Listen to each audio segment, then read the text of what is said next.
Assalamu alaikum everyone, how are you? I of my friend doing very well.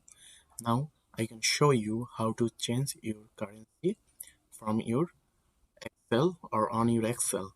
So let me show. There is currency. This here currency is set dollar. So now we change it to euro. So let's go. First of all, we going here and click on mouse right button. Then click on adjust date and time. Then click on here.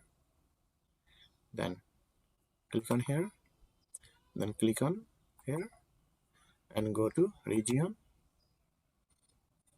then go to additional settings.